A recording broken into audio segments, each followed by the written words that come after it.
Yun guys, nasa Session Road rito ako. So first time kong makalaka dito ng umaga. So sinasarado pala to. Siguro dahil dito yung night market kagabi na hindi natin naabutan, na hindi na natin makaabutan dahil wala tayong oras. So maraming model dito. Yan, nakita nyo. Maraming photographer. So yun lang, sinare ko lang. Baka hindi nyo alam to. Ngayon alam nyo na.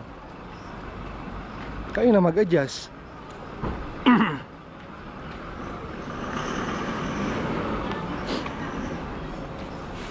Baka may event, di natin alam. Di ko rin alam kasi di naman ako lokal dito. Yung mga model oh, matis.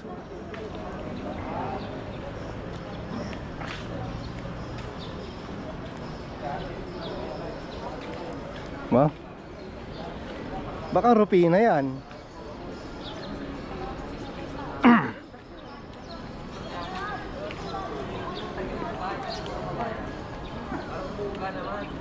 Ang laking dream catcher guys oh. Pag di ka pa na naginip dyan, ewan ko na lang. Dream catcher yan oh. Dream catcher yan.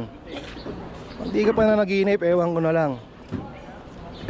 Boss, ano po meron? Ba't sinarado yung daanan? First time ko kung kasi. First time mo? Ano yan? Pag yung paglinggo kasi, ano, maraming mga nagbabashing dito. Labasan ng mga art. Tapos yung mga cosplayers. Mga nagdaang buwan, close talaga ang Paglinggo. linggo. Tapos may mga pasaraw tiyanggian. Pero ngayong December, January, itong buwan na to, walang basawa, walang tiyanggi, walang tinda-tinda. Display lang. Display lang. Ano kasi yan, pedestrianization. So para makapaglakad-lakad ng mga tao ng Sunday. Kasi nga, di ba malamig dito. So pwede silang up and down dito. Para sa visitors. Thank you po. Yun. Yung pala guys. Now we know.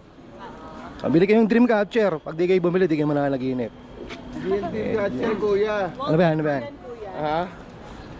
Wall decor siya. Wall decor. Oh. Now we know again. Oo, wall decor. Wall decor siya. Ranchillo, pinaghirapan ni Madam yan. Madam, magkano yung benta niyan? 50,000. 50K. 50,000. Oh, ha? Bareng berya sa Maynila yan.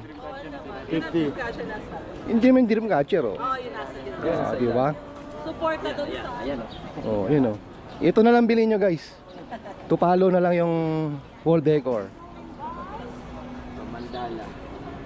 So yan guys. Lakad-lakad ulit. Yeah. Maynila po. Insurance ako. Sa insurance. So insurance. Dati ko prudent. So typically Sunday morning sarado ang Session Road for artists to emphasize their art. Spider-Man mo, puyat pa. So that is it. That is Session Road up and down.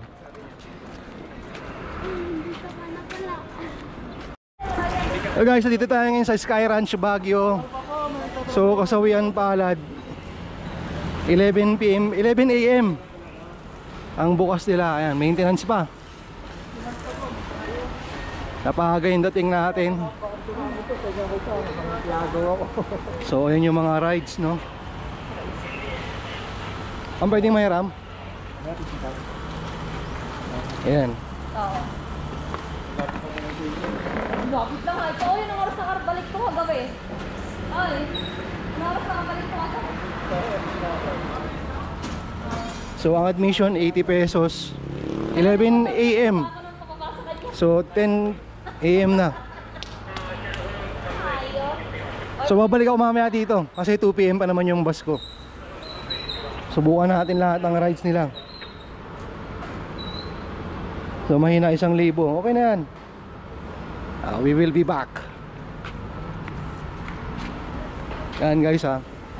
Sky Ranch Baguio, near Victory Liner and People Support BPO. Ayan, sa likod lang nila to. Ayan o.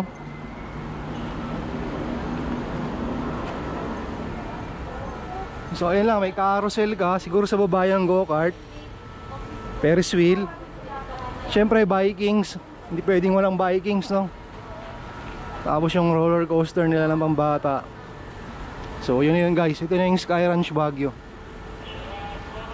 Diba? Maximize yung place. So kung sakaling mapupunta kayo, bumisita kayo dito. Malapit lang dito sa SM Baguio, eh no. So ito na yung pag-aon mo, SM Baguio na to. So pagkatapos mo mag-rides, nagugutom ka, may SM Baguio ka na. So that is it guys, Sky Ranch Baguio. Only here at Baguio. 80 pesos admission fee. Hindi siya ride all you can. So peace, like, share, subscribe.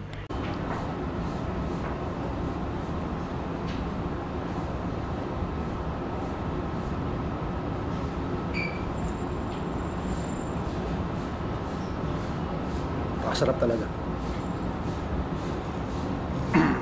Pero ang plano ko talaga, dapat coffee ko brown lang ako.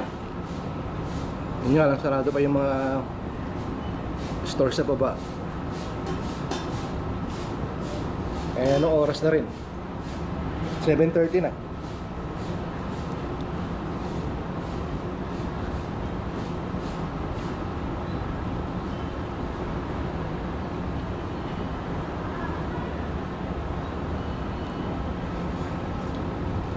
So from Baguio Cathedral, we are now, pagkatapos natin dito, diretso ako ng Good Shepherd, and then the mansion, then the right wing, and then Botanic Garden, and then balik na sa, may bibili muna ako ng gulay. So yun yun, balik na sa transient. Uwi na, Baguio.